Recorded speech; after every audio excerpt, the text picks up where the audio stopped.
नमस्कार साथियों, बहुत बहुत स्वागत है आपका आज के फिर एक शानदार क्लास में। मैं आपका स्वागत करता हूं मोटिवेशन की मिसाल यूट्यूब चैनल में, जहां हम फिर से यूट्यूब में आपके लिए क्लास लेकर के आ गए हैं यूपी जीके से संबंधित, जिसमें हम पिछली 2 क्लासेस में पढ़ चुके हैं इम्पॉर्टेंट टॉपिक्स, और आगे उसी प्रकार से और अच्छे इंपॉर्टेंट टॉपिक्स हम आज लेकर के आपसे डिस्कस करने वाले हैं। तो दोस्तों चलिए शुरू करते हैं। आज हम बात करने वाले हैं कि प्रति व्यक्ति आय की दृष्टि से उत्तर प्रदेश के क्षेत्रों का घटता हुआ क्रम, जो प्रति व्यक्ति आय है वो सबसे ज़्यादा कहाँ है और सबसे कम कहाँ है, इस चीज़ के बारे में हम डिस्कस करने वाले हैं। दोस्तों पहला नंबर है हमारा पश्चिमी पश्चिमी में बुंदेलखंड, केंद्रीय पूर्वी, ये जो है हमारे जो है क्षेत्र, जो कि प्रति व्यक्ति आय की दृष्टि से घटता हुआ क्रम है। पहले पश्चिमी है, फिर बुंदेलखंड है, फिर केंद्रीय है, फिर पूर्वी है। अब बात करते हैं उत्तर प्रदेश के सर्वाधिक सबसे कम विकसित क्षेत्र जो हैं, उत्तर प्रदेश का सबसे पिछड़ा देखा जाए तो क्रमशः पश्चिमी व पूर्वी क्षेत्र जो हैं हमारे उत्तर प्रदेश के, वो हमारे बहुत पिछड़े हुए हैं, तो इसका ध्यान रखिएगा आप। अब बात करते हैं औद्योगिक विकास की दृष्टि से उत्तर प्रदेश का सर्वाधिक विकसित क्षेत्र क्या है। तो दोस्तों जो औद्योगिक विकास है उसकी दृष्टि से सर्वाधिक जो हमारा विकसित क्षेत्र है वो पश्चिमी क्षेत्र है, जहाँ पे ज़्यादा फैक्ट्री वगैरह सब हैं, वहाँ पे हमारा पश्चिमी क्षेत्र उत्तर प्रदेश का सबसे ज़्यादा विकसित है।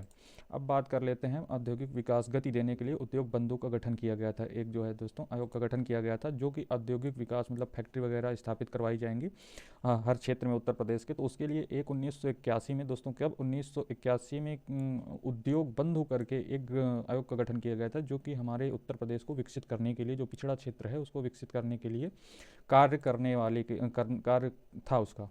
और उसके बाद हम बात कर लेते हैं कि प्रमुख उद्योग। दोस्तों प्रमुख उद्योग संबंधित स्थल कहाँ कहाँ पे हैं, इसको बात करते हैं कि जो प्रत्येक ज़िला हमारा जो है उत्तर प्रदेश का, वो जो है एक ज़िला एक उत्पाद वाली वीडियो आप कहेंगे तो उसको मैं बना दूंगा आपके लिए, तो वो ज़्यादा आसान रहेगा। लेकिन फिर भी आपके लिए मुख्य जहाँ पे जिस चीज़ के लिए जो ज़िला प्रसिद्ध है उसके लिए चलिए हम बात कर लेते हैं कहाँ कहाँ पे ज़्यादा उद्योग होते हैं। तो दोस्तों ये देखिए, बात कर लेते हैं पीतल पात्र। जो पीतल बनता है वो मुरादाबाद का सबसे ज़्यादा फेमस है दोस्तों। मुरादाबाद में पीतल पात्र, कैंची, मेरठ, कत्था, बरेली। बरेली का कत्था फेमस है दोस्तों, ये आप जानते होंगे, जो बरेली में सबसे ज़्यादा कत्था उत्पादन होता है। टेराकोटा गोरखपुर में, बेंत उद्योग बरेली में। देखिए दोस्तों बरेली में दो हमारे हो गए, बरेली में कत्था और बरेली में बेंत उद्योग, दोनों जो है हमारे बरेली के फेमस हैं। लकड़ी नक्काशी, जो लकड़ियों पे नक्काशी डिजाइन बनाई जाती हैं, जो लकड़ी का दरवाजा होता है उसमें जैसे डिजाइन होता है, बेड है, आपके फर्नीचर जितने होते हैं उसमें जो भी नक्काशी करके डिजाइन बनाई जाती है वो सहारनपुर में प्रसिद्ध है होती है। खेल सामान मेरठ के लिए प्रसिद्ध है दोस्तों। मेरठ में कैंची भी मिलती है और मेरठ बनती है, और खेल सामान भी मेरठ का फेमस है। अब बात करते हैं सीमेंट। तो सीमेंट हमारा दादरी में है, और कागज़ उद्योग सहारनपुर मुजफ्फरनगर। सहारनपुर मुजफ्फरनगर दोस्तों ध्यान रखिएगा, जो सहारनपुर है हमारा वहाँ पे लकड़ी नक्काशी भी होती है, और जो है लकड़ी नक्काशी भी होती है, और जो है हमारा कागज़ भी उद्योग वहीं पे भी है। अब बात कर लेते हैं हम दिया सलाई। दिया सलाई दोस्तों हमारा है बरेली। दिया सलाई जो है हमारा वो बरेली आपका देख लीजिए दोस्तों। बेंत उद्योग प्लस कत्था, तीन चीज़ जो है इसमें प्रसिद्ध है। तीन चीज़ के लिए कत्था, दिया सलाई और बेंत उद्योग, ये तीनों चीज़ जो है हमारे बरेली में बनते हैं अच्छे से। और उसके बाद अब बात करते हैं हम चमड़ा तो दोस्तों आप लोग नाम से ही जान गए होंगे। कानपुर हमारा उत्तर प्रदेश का सबसे फेमस है और सबसे दूषित शहर भी माना जाता है, जो कि गंगा जी को सबसे ज़्यादा दूषित यही कानपुर शहर करता है, क्योंकि यहाँ पे इतना ज़्यादा चमड़े की कारखाने हैं कि सारा कचरा जो निकलता है वो गंगा जी में डिपॉजिट कर दिया जाता है। कहते हैं कि जो है इसको फिल्टर करके गिराया जाता है पानी, बट जितना भी फिल्टर कर लो जो गंदगी है वो गंदगी रह जाएगी थोड़ा बहुत। अब बात कर लेते हैं उत्तर प्रदेश के औद्योगिक विकास प्राधिकरण का गठन वर्ष कब हुआ था और कैसे कैसे क्या हुआ। दोस्तों जो उत्तर प्रदेश के पिछड़े हुए क्षेत्र हैं उसके जो है विकास के लिए हमारे उत्तर प्रदेश में जो है विकास प्राधिकरण, औद्योगिक विकास प्राधिकरण की गठन की गई थी, जो अलग अलग क्षेत्र को आगे विकसित करेगा। तो जिसमें सबसे पहले होता है, ये मोस्ट इंपॉर्टेंट है दोस्तों, ये मोस्ट इंपॉर्टेंट है, इसको ध्यान रखिएगा आप लोग। अब यहाँ पे बात कर लेते हैं कि उत्तर प्रदेश के औद्योगिक विकास गठन वर्ष। देखिए नोएडा जो होता है उसका नवीन ओखला औद्योगिक विकास प्राधिकरण, जो नोएडा आप लोग नाम सुनते होंगे, वो नोएडा कोई जगह का नाम नहीं स्पेशल, वो नोएडा से आदमी से जानना जाने लगा वो अलग बात है। बाकी नोएडा एक प्रकार का औद्योगिक विकास प्राधिकरण का फुल शॉर्ट फॉर्म है वो। इसका फुल फॉर्म देखिए क्या होता है, नोएडा फुल फॉर्म नवीन ओखला औद्योगिक विकास प्राधिकरण, जो कि 1976 में बना था। अब बात कर लेते हैं बीडा, उसी तरीके से बीडा भदोही औद्योगिक विकास प्राधिकरण, जो कि कि 1981 में बना था। गीडा जो कि गोरखपुर औद्योगिक विकास प्राधिकरण 1988 में।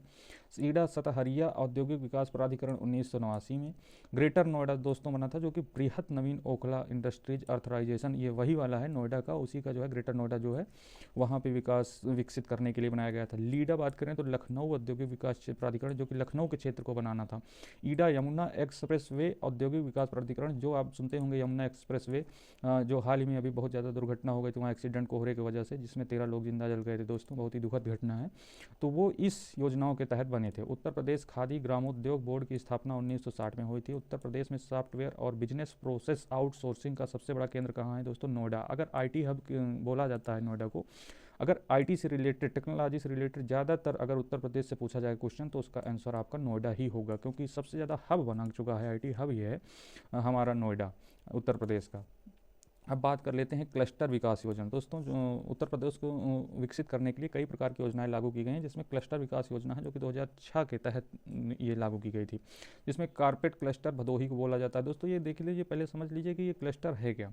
देखिए, जो चीज़ जहाँ अधिक मात्रा में उत्पादन होती हैं वहाँ पे क्लस्टर बोल दिया जाता है, उस क्षेत्र को ही उसके लिए एक सुटेबल कर दिया जाता है कि ये क्षेत्र इस नाम से जाना जाएगा और यहाँ पे ये चीज़ का निर्माण होता है, इसलिए ये स्पेशली यही चीज़ यहाँ की है फेमस। तो वैसे ही क्लस्टर दे दिया जाता है। जैसे कारपेट है हमारा भदोही, भदोही आप कालीन नगरी के नाम से भी जानते हैं।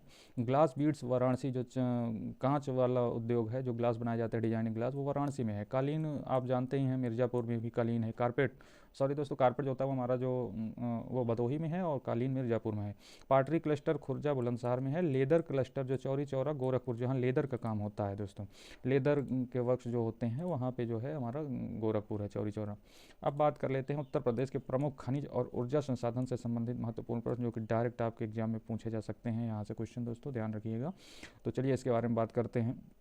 तो देखिए, सबसे पहले खनिज संपदा की दृष्टि से बात कर लें तो खनिज संपदा जो है हमारा, उसके दृष्टि से बात करने पर यह सामने आता है कि निम्न मध्यम श्रेणी 2% वाला राज्य है, अर्थात जो खनिज संपदा है उसके अनुसार 2% वाला राज्य है। और निम्न श्रेणी, निम्न और मध्यम श्रेणी है, थोड़ा बहुत यहाँ पे खनिज पाए जाते हैं, बहुत अधिक नहीं पाए जाते हैं। उत्तर प्रदेश राज्य खनिज विकास निगम 1974 में बनाया गया था।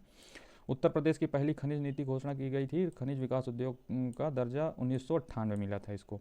बलुआ पत्थर, जिसको चूना पत्थर के भंडार व उत्पादन की दृष्टि से उत्तर प्रदेश का देश में तृतीय स्थान है, अर्थात दोस्तों जो बलुआ पत्थर है वो यहाँ पे दूसरे नंबर पे है पूरे देश में, हमारे यूपी का नंबर सबसे ज़्यादा दूसरे नंबर पर ये उत्पादन करता है बलुआ पत्थर का। कोयला भंडार की दृष्टि से प्रदेश का 8वां स्थान है।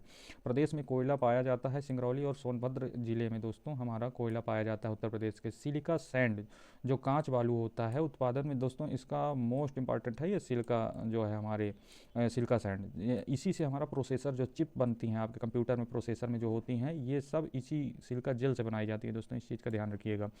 अब बात कर लेते हैं कि इसके उत्पादन उत्तर प्रदेश का स्थान कितना है, तो द्वितीय। आंध्र प्रदेश जो है इसका सबसे ज़्यादा उत्पादन करता है। दूसरे नंबर पर हमारा यूपी है जो कि दूसरे नंबर पर उत्पादन करता है। सिलिका सैंड पाया जाता है जो कि हमारे इलाहाबाद, जिसको पहले बोलते थे प्रयागराज हो गया, बांदा हो गया, चित्रकूट हो गया, चंदौली हो गया, झांसी, ये 5 ऐसे ज़िले हैं जहाँ पे हमारा प्रोसेसर या चिप बनाने वाले जो सिलिका सैंड, जिसको सिलिका बालू बोलते हैं, वो पाया जाता है। अब बात कर लेते हैं हम दोस्तों आगे अपने क्वेश्चन की तरफ बढ़ते हैं कि सिलिका सैंड मुख्यतः प्रदेश के किस नदियों से प्राप्त होता है। दोस्तों इसका लिए हमारे मुख्य जो गंगा और यमुना नदी हैं, जिसमें सिलिका बालू हमारा पाया जाता है।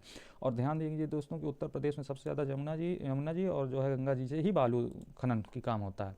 अब बात करते हैं प्रमुख खनिज और उसके उत्पादन क्षेत्र। दोस्तों जो चूना पत्थर हमारा वो मिर्ज़ापुर, कजराहट, सोनभद्र जिले में मिलता है। बक्साइट बात करें तो बांदा, चंदौली और हिंडोल्ड रेणुकूट में पाया जाता है। डोलोमाइट दोस्तों मिर्ज़ापुर, सोनभद्र और बांदा में पाया जाता है। हीरा की बात करें तो बांदा और मिर्ज़ापुर 2 हमारे फेमस हैं अपने उत्तर प्रदेश के ज़िले जहाँ पे हीरा पाया जाता है। ग्रेफाइट हमीरपुर, चुनार, मिर्ज़ापुर में पाया जाता है। यूरेनियम हमारे ललितपुर में। जिप्सम झांसी, हमीरपुर। जिप्सम आप लोग अगर ना जानते हो तो जो छत पे पूरी डिजाइनिंग बनाई जाती है, फॉल सीलिंग जो होती हैं, तो ये सब चीज़ें जो है जिप्सम से बनाया जाता है। तांबा जो है हमारी वो ललितपुर सोनराई क्षेत्र में पाया जाता है। सैंड स्टोन जहाँ भी मैंने बात की वो मिर्ज़ापुर, सोनभद्र जो है वो इस क्षेत्र को जाना जाता है इसके लिए। बात कर लें फायर क्ले जो कि मिर्ज़ापुर के लिए। उत्तर प्रदेश की नई ऊर्जा नीति 2003 में लागू हुई थी। राज्य के कुल विद्युत उत्पादन में सर्वाधिक योगदान तापीय विद्युत होता है। दोस्तों इस पर ध्यान रखिएगा। और आज की क्लास कैसी लगी इसको ज़रूर बताइएगा। अब आगे क्वेश्चन हम कल डिस्कस करेंगे, उतने ही क्वेश्चन हम पढ़ेंगे जितना आपको एक दिन में याद हो सके। तो दोस्तों वीडियो को लाइक कर लीजिए, चैनल को सब्सक्राइब कर लीजिए, ताकि कल मैं जैसे ही क्लास लेकर आऊँ आपको सबसे पहले मिल जाए। स्वस्थ रहिए, पढ़िए अच्छे से और मस्त रहिए, जल्दी से जल्दी सिलेक्शन लीजिए। आप किसी भी एग्जाम में अगर बैठने जा रहे हैं तो ये क्वेश्चन आपके लिए बहुत ही ज़्यादा ज़रूरी है, इसलिए दोस्तों ध्यान से इसको देखिए, कोई वीडियो और पढ़ाई करते